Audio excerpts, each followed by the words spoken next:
Voice of Industry. Voice of Industries. Bonjour Vincent, merci de ta venue sur Voice of Industry. Aujourd'hui, on est ravis de te recevoir pour parler de l'application de l'IA pour l'optimisation des procédés industriels. Alors pour commencer, est-ce que tu peux te présenter, nous en dire un peu plus sur ton activité chez ProBias ? Ouais, bien sûr. Bonjour Mathieu et merci beaucoup de l'invitation. Donc moi je suis chez ProBias depuis maintenant 8 ans et je suis, on va dire, lead data scientist. Donc j'encadre techniquement une équipe d'environ 10 data scientists sur tout un tas de projets pour ProBias. Alors j'ai oublié de le préciser, mais ce podcast fait partie d'une série de plusieurs podcasts sur les applications d'IA pour l'industrie, fait en collaboration avec les équipes de ProBias. Donc merci à nouveau Vincent d'être avec nous. Pour commencer, est-ce que tu peux nous décrire un peu plus ce que tu entends par optimisation des procédés industriels ? Oui, l'idée c'est de chercher à maximiser une certaine performance, on va dire, qui peut correspondre à de la qualité, à du rendement. Ça dépend évidemment du procédé en question, mais voilà, le but c'est de maximiser quelque chose, grosso modo. Et en pratique, ce que veut dire par là, c'est idéalement fournir un assistant, entre guillemets, pour le pilotage du procédé industriel en temps réel, finalement, pour maximiser les performances. Concrètement, dans certains cas, il faut avoir en tête que quelques gains minimes de performance au sein du procédé industriel peuvent mener à des gains significatifs d'un point de vue euro finalement pour l'industriel. Voilà, donc c'est ça l'objectif, c'est maximiser cette performance. Et même dans la situation où la production est stable, finalement, les industriels cherchent souvent à obtenir ce qu'on appelle le golden batch, par exemple, si on parle de procédé batch. Donc voilà, avoir la meilleure configuration possible de production. Voilà. Par rapport à ça, tu parles d'assistant, en gros ça va être de l'aide à la décision, ça va être, j'imagine aussi, modifier des réglages du procédé, des recettes. C'est à peu près ça. C'est ça l'idée, c'est de se dire en temps réel, face à certaines situations, ça peut être, tiens, j'ai un changement de matière première, je dois changer une recette, comment est-ce que je dois régler mon procédé pour revenir vers une situation idéale. Donc effectivement c'est ça, c'est proposer des paramètres dans le procédé, des valeurs de capteurs à modifier, de tel ou tel paramètre, des actionneurs à modifier, de façon à revenir vers une situation qui sera meilleure que la précédente. Pourquoi utiliser l'IA pour faire de l'optimisation des procédés ?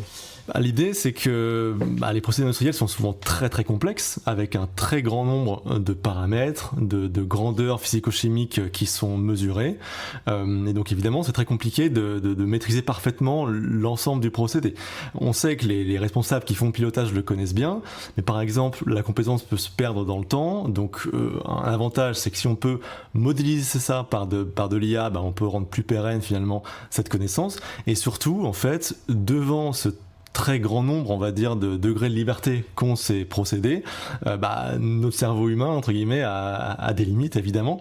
Donc, via des modèles d'IA, on peut plus facilement généraliser et avoir une vue d'ensemble peut-être meilleure que on peut avoir nous-mêmes avec notre réflexion à nous. Maintenant qu'on sait que l'IA peut apporter quelque chose, quelle démarche on peut avoir pour utiliser cette IA au service de l'optimisation des procédés ? Alors, la première étape va être de parvenir à développer ce qu'on va appeler un jumeau numérique du procédé. Donc concrètement, c'est une sorte de simulateur du procédé qui permet de concrètement déterminer quelles seront les caractéristiques de sortie, on va dire, du procédé. Ça peut être le rendement, la qualité, c'est très spécifique à chaque fois, mais connaissant l'ensemble des mesures, l'ensemble des paramètres du procédé, donc les capteurs mesurés par le procédé en temps réel. En fait, on va prédire le comportement du procédé grâce à On va le modéliser, en fait. On va se dire, grâce à ce jumeau, on sait dire, quand je fais telle action, j'ai tel résultat en sortie. On a besoin de ça. Et il faut qu'il soit le plus proche possible de la réalité du procédé, ce qui est un enjeu, j'en parlerai sûrement. Et notamment, il faut qu'on puisse potentiellement aller, avec ces simulateurs, au-delà des cas les plus fréquents. Donc, pouvoir généraliser à des situations qui seraient nouvelles et très rares, parce que c'est ça qui peut arriver. C'est que demain, on a une nouvelle matière première qu'on n'a jamais vue, et idéalement, on aimerait pouvoir simuler le comportement du procédé, même dans ces cas qui sont pas forcément très, très bien connus.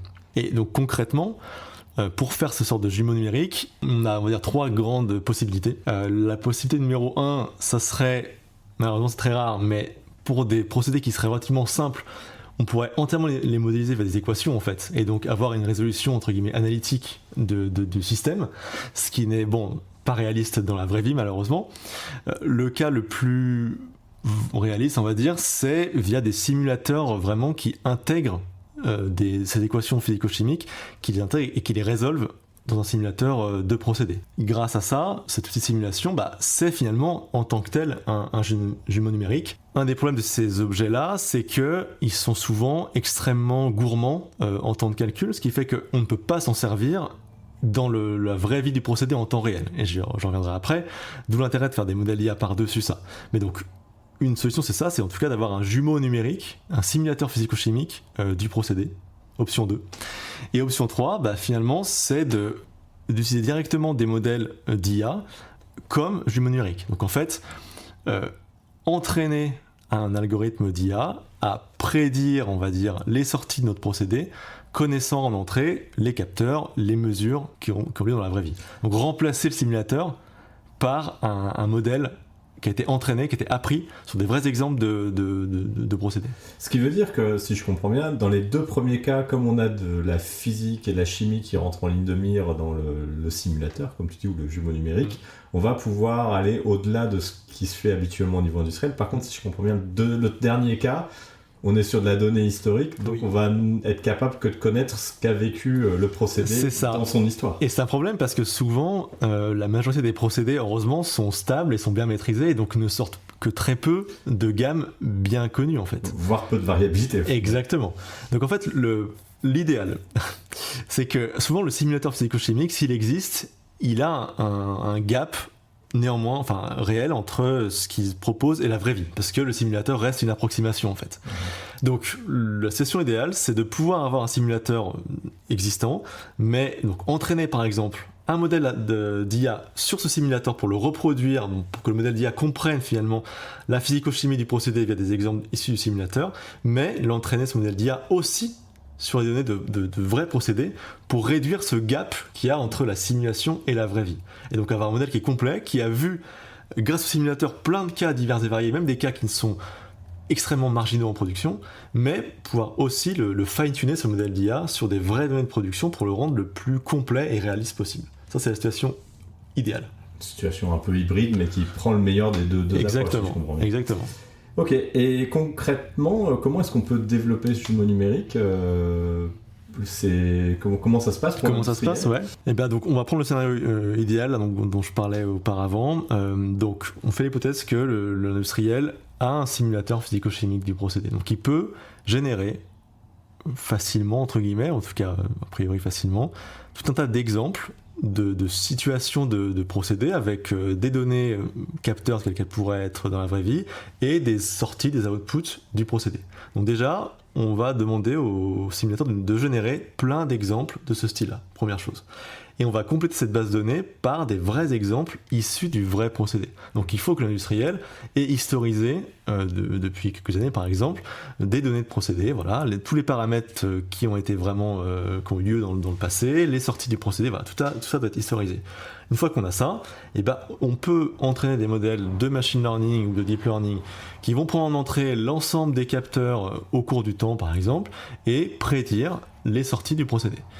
Et une fois qu'on a ça, finalement, on a notre jumeau numérique, entre guillemets, et qui sait bien généraliser grâce aux données de simulation, et qui a l'avantage d'être très rapide en temps de réponse. J'en parlerai après, mais c'est un point essentiel pour pouvoir s'en servir, pour vraiment optimiser ensuite, dans la vraie vie, le procédé. Alors j'ai une question qui est un peu technique, mais je pense qu'il peut intéresser les gens qui sont un peu experts en génie des procédés, qui nous écoutent. Ça marche aussi bien sur des modèles, du moins des simulateurs statiques, mais est-ce que ça marche également sur les approches dynamiques du procédé ?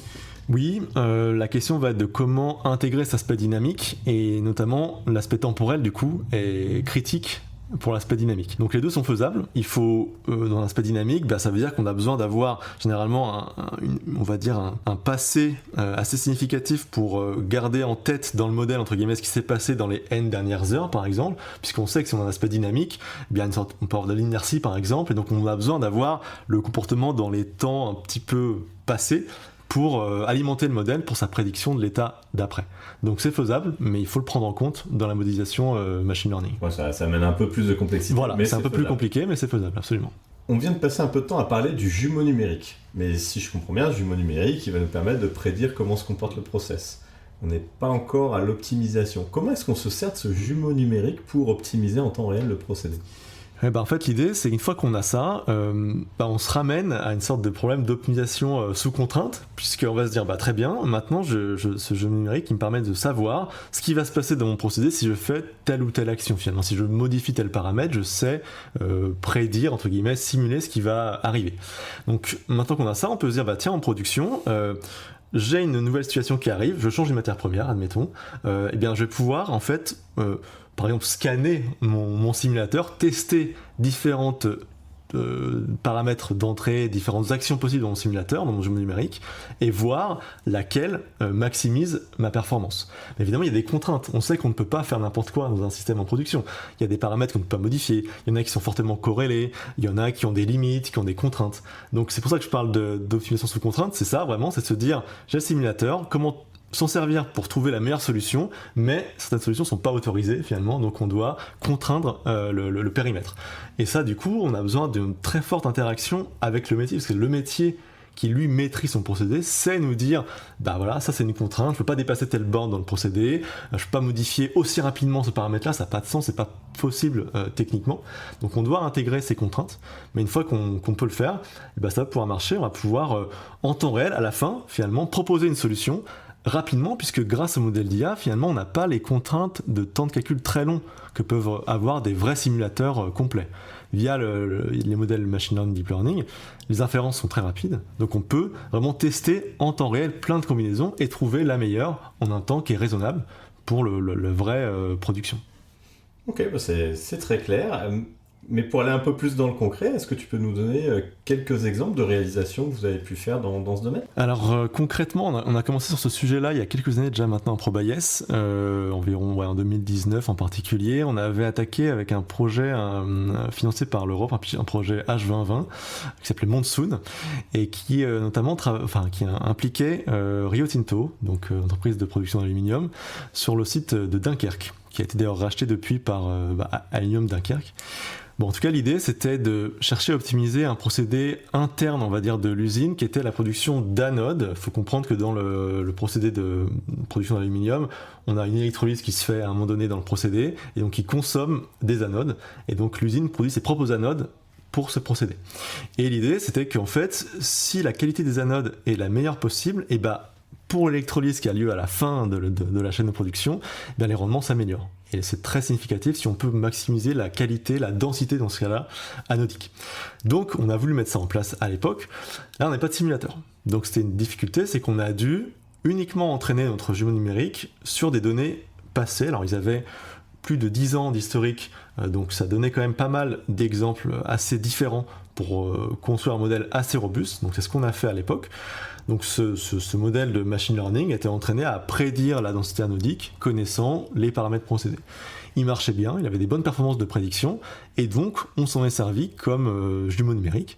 Et donc concrètement, ce qu'on a fait, c'est qu'on a déployé chez Aluminium Dunkerque cet outil qui, concrètement, en temps réel, propose jusqu'à 3 actions, donc 3 modifications de paramètres procédés qui permettent de revenir à une situation de densité qui est optimale si elle avait été dégradée auparavant de par des conditions diverses et variées. Voilà. Ce qui me fait penser à un sujet qu'on n'a pas abordé précédemment, mais si on n'a pas la variabilité ou la richesse sur nos historiques de données et qu'on n'a pas ce simulateur, on va dire physico-chimique comme tu le décrivais, est-ce ça arrive que les industriels aient des approches de type plan d'expérience ? Oui, en fait c'est une solution effectivement, parce que si on veut aller explorer des espaces inhabituels, une façon de le faire, c'est ça, c'est mettre en place des plans d'expérience qui sont quand même sous contrôle, donc on va pas faire n'importe quoi, les industriels vont choisir quels paramètres à aller explorer, mais ça permet de générer de la donnée intéressante qui permet d'ensuite entraîner par-dessus des modèles machine learning. Donc oui, ça arrive de temps en temps. Et potentiellement, j'imagine, s'ils ont des installations pilotes, ils peuvent même les faire sur des installations pilotes sans aller effectivement, sur si on peut le faire en dehors de la chaîne de production, c'est plus simple. Mais oui, il y en a qui ont des chaînes pilotes, et dans ce cas-là, ça permet d'avoir cette flexibilité de tester des espaces de paramètres inhabituels, mais qui servent ensuite à alimenter un modèle machine learning. Absolument. Est-ce que tu as d'autres exemples à nous présenter ? Oui, justement, on a en ce moment un projet qui est pile dans ce domaine-là. C'est pour un industriel qui, lui, travaille dans la séparation de terres rares. Et donc, eux ont un simulateur physico-chimique complexe, mais qui ne peut pas être utilisé en production, qui est très lent à calculer, etc. Donc, justement, là, on a vraiment appliqué ce scénario. Ils ont pu nous générer tout un tas d'exemples de simulations assez réalistes de leur procédé. On a entraîné un modèle de machine learning par-dessus.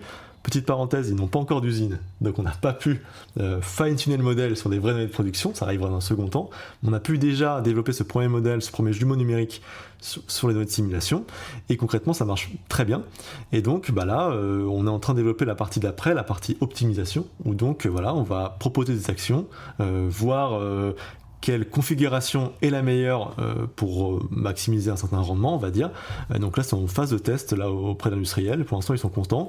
Donc on va itérer, parce que là, on a commencé avec peu de paramètres actionnables, on va dire.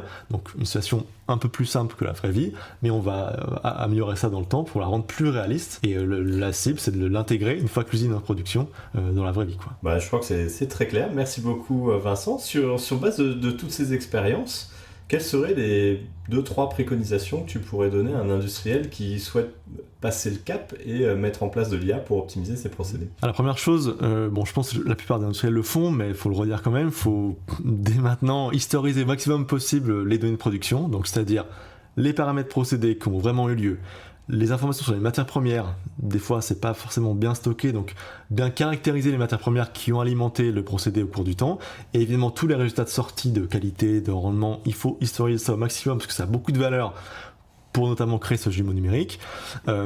Si l'industriel dispose d'un simulateur de procédé, c'est mieux, ou bien comme on l'a dit d'une usine pilote, d'un système pilote, c'est parfait pour générer de la donnée un peu en dehors des ranges, on va dire, des gammes habituelles. Et puis il faut évidemment choisir un procédé sur lequel il y a des gains importants. Il faut que l'industriel sache que s'il gagne en performance de quelques points, ça a un vrai intérêt pour lui, donc il faut qu'il cible le bon cas d'usage.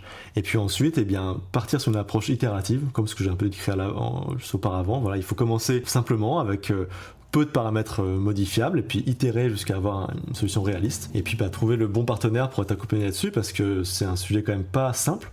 Donc voilà, il faut être accompagné de prestataires en data science, ProBayes par exemple, mais qui peuvent être pertinents pour assister l'industriel dans ce cas d'usage qui est important et pas évident à mettre en place. Merci beaucoup Vincent, je pense que c'était très instructif sur ces applications industrielles de l'IA. Un plaisir Mathieu. Merci. À bientôt.